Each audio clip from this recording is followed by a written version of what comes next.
But when you look in the mirror, you better love what you see. Love yourself before anyone else is going to love you. Love yourself. Love yourself. Love yourself, but love yourself. Everyone is telling us, love yourself. But how? It's just about buying whatever you want? Or claim self-love, yet not even able to truly see what you mean? Maybe you have watched so many videos that make perfect sense, told yourself to do the same, but still found yourself stuck in the same negative patterns. 今天是5月22号的4点53。今天我会进行我的第二次催眠。I'm waiting for my therapist. I have already gotten better. Lost the truth. I'm waiting for my therapist. It's so quiet. 我又来做治疗啦。Getting better. Today, I'd like to share my insights on how to truly love yourself, based on both the professional therapy I've received and my personal experiences. As a person who had been confused about life for more than 30 years and couldn't stop making bad decisions, and finally found a way out. The first step, know yourself. We're talking about love yourself, but who is yourself? You might say, what are you talking about? Because I know who I am, my name, my job, my hobby, but truly know yourself is understand your fears. Let's begin by understanding 3 concepts: fears, trauma, defense mechanisms. Everyone has a set of defense mechanisms. It's the specific behaviors or emotions that arise when we feel threatened. The situations that trigger these behaviors are our fears, often developed during our upbringing. If these fears are repeated over a long period of time without being properly addressed, they can turn into trauma. Trauma can make our alarm system oversensitive, causing you to defend yourself even against imagined fears. Let's take an example. A child who performs poorly on exams may be criticized or scolded by their parents. Repeated criticism leads to the child to feel not good enough, resulting in a loss of confidence. To avoid mistakes and criticism, when working in a team or facing a competition, the child starts to stay silent in groups, afraid to showcase themselves. So due to different backgrounds and experiences, people may respond differently to the same issue and perceive the same situation in various ways. Like when a teacher says your homework isn't good enough, some may feel frustrated and quit, while others may think about how to improve. So if you recognize the similar defense mechanisms in yourself, you can ask yourself, do you have similar experiences? I was born in a very traditional Chinese family. Many Chinese people, especially for the older generations, they don't know how to express love. Their way of showing love sometimes is just blaming. Like when I got sick and I was coughing, my mom would say like, why are you still coughing? It's so noisy. So as a result, I didn't dare to cough normally and would forcefully compress it. And this kind of things happened so frequently. Over time, I developed a avoidant personality as a defense mechanism. That means whenever I had to make a decision, I would suppress my feelings. I felt that my feelings shouldn't and didn't need to be expressed, and people would dislike me for it. But on the other hand, I also wanted people to understand my feeling. So it becomes a situation like I don't say anything, but I expect others to understand me, which is ridiculous, right? Let's take an example. When I was very young, it was almost a spring festival. So we have a tradition. We would buy new clothes for the new year. So I went to a shopping mall with my mom, and my mom would say like, do you like this? Do you like that? Do you like this? Do you like that? I would like, yeah, just like this. In the end, we didn't buy anything. And I was angry because there were actually some clothes that I liked, but I was like, but in my mind, why can't you just buy them for me? It sounds absurd, does it? But at that time, I just couldn't express my needs with words. Why do we need to understand all of this? because the defense mechanisms triggered by fears and trauma determine the kinds of suffering you will endure, forming fixed pattern of your life, which you will always struggle for. At the beginning of the therapy, I was just chatting with her every day, mainly about my childhood, my parents, and I even thought, did I just pay this woman all this money just to find someone to talk to? Like the person with an anxious personality shaped by a lack of love tends to seek comfort as a defense mechanism, often relying on others in relationships and seek intense affection. On the other hand, narcissistic individuals typically try to gain their sense of self through controlling others in relationships. And this desire for control is often mistaken for love. Therefore, when these two types of people meet, there can be a sense of love at first sight. However, this type of relationship is painful for both, especially for the anxious person, and the love makes it difficult to live because the familiarity of the pain creates a sense of security. This is why children often replicate their parents' fate, even transitioning from a victim to abuser. In contrast, when you become aware of your fears, you will understand the type of people you will be drawn to and the kind of toxic relationship you might fall into. So each time you feel that pull, you will recognize it as your defense mechanism at work. Then how to understand your fears and trauma. Basically, specific causes and classifications can be found in books. From these books, you can connect to your own upbringing and find the reasons behind your behaviors, gaining valuable insights. Of course, it will take some time, but believe me, it will definitely be worth it. But some fears and traumas are deeply buried in our subconscious, and they are often the main factors unconsciously driving our behaviors. So in this case, you might need hypnotherapy. I still remember how shocked I was after my first hypnosis session. I just got home and I feel so surprised and so shocked now that I don't think I express myself well in English. So I just speak Chinese because I really want to record this video to memorize this feeling right now. It's so special. 我今天是第一次接受了催眠治疗，然后我也才发觉原来我这么不了解自己，而且我也发觉了原来我可以有多了解自己。催眠的内容的话，大概就是我的治疗师会给我通过语言给我搭建一个场景，让我进入到一个场景当中，然后在这个场景当中呢，可能会有很多的一些意象，比如说有一些家具啊，或者有一些实体的东西，而这些其实意象都代表着一个对我有非常深刻影响的一个记忆或者是一个回忆，在我搭建的场景当中就几乎什么都没有，而仅有的几个意象呢，我也完全不记得是跟什么有关系的，所以我完全没有办法解释清楚。所以最后治疗师给我的一个总结就是我有情感隔离的一个问题，也就是说我可能因为恐惧，可能是对于悲伤的恐惧，就把这些记忆呢深深的压入到我的这个潜意识层面，这就造成了就好像我忘记了他们的一种假象。这一点被说出来的时候，我突然就了解了对自己有很大的一个困惑。比如以前在跟一些 dates 聊天的时候，我可能很少去聊自己的过去，那么对方会问你啊，说那你的过去是什么样子的，有什么故事呀？我真的都不记得了，然后给人的印象感觉就好像我在隐藏一些什么。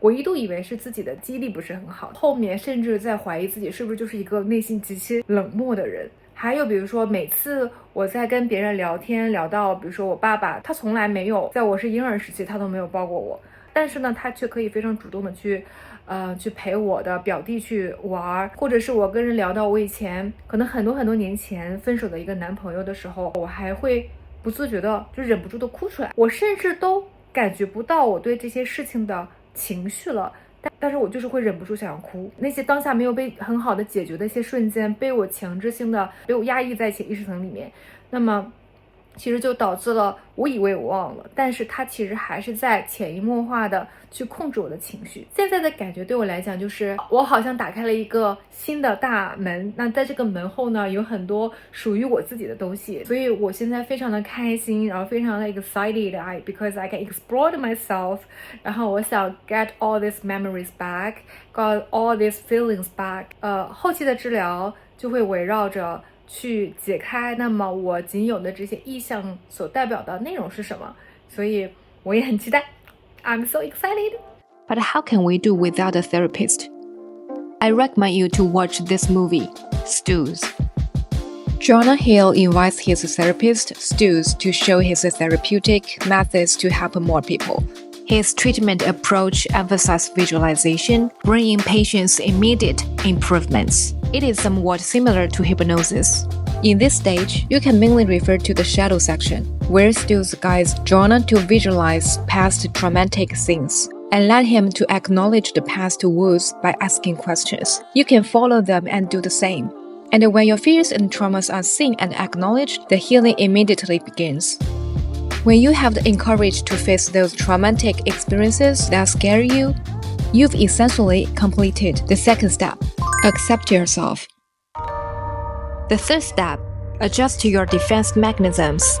Yeah, why? How did you think that affects you having your mom hate men and you being a man?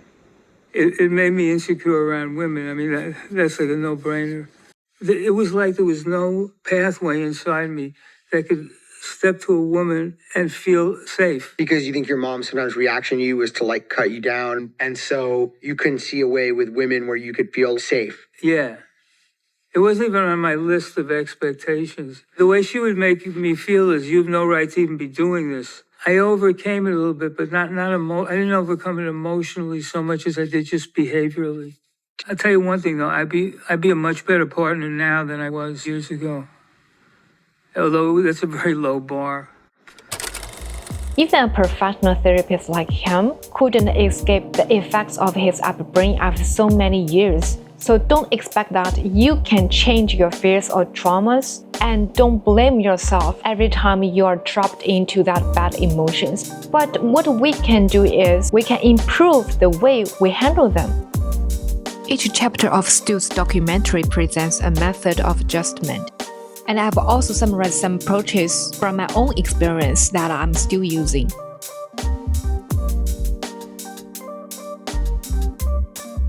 I know many people read diaries or letters, but I found a much easier way. That is testing myself. Anxiety now feels like an overprotective old friend for me. So every time it shows up, I will stay with it for a while and we talk.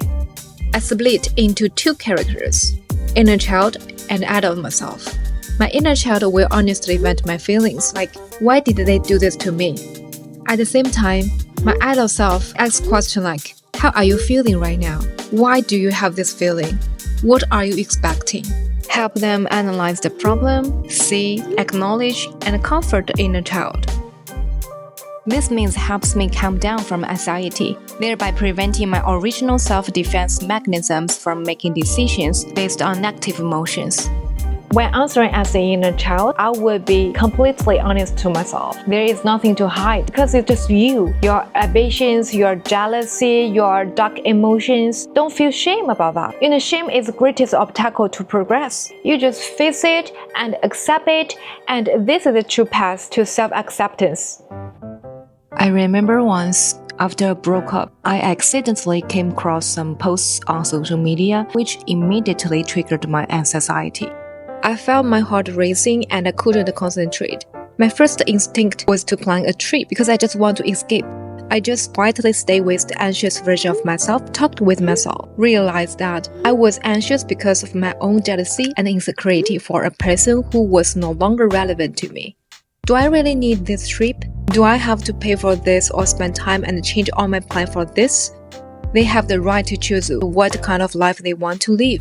So I realized that I don't actually need to escape from anything. I need to focus on my own life. Then about 15 or 20 minutes later, I calmed down without making any plans.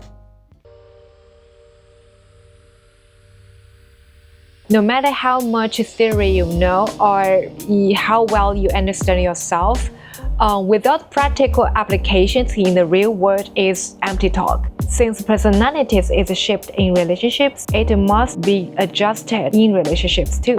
In my case, I've always been very afraid of socializing, and I'm not good at it. Because when I was a child, there was basically no any communication at home. So in order to overcome it, I forced myself to put myself into social situations. After more than 6 months of avoiding social interactions, I began engaging with new people intentionally. I'm gonna to go hockey.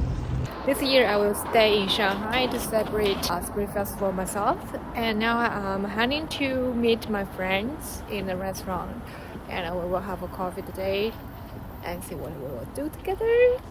I remember a few times when I went to events or parties, I couldn't get any friends to come with me, so I just went alone. There was not a single person I knew. One time I stood at the bottom of the venue, fighting against my mindset. My inner self kept rejecting it, but I still went up. The result is that I have met all the friends I now have in Shanghai. Oh, it's getting darker. Every time after socializing, I would review my experiences. What did I learn from this person of myself? What did I handle well? What could I improve? This isn't about judging others or criticizing yourself. Instead, each person you meet is a mirror reflecting parts of yourself. The traits you admire in others often highlight what you lack but desire. Conversely, this can also help us change the way we perceive conflict. How would you respond to someone's malicious comment?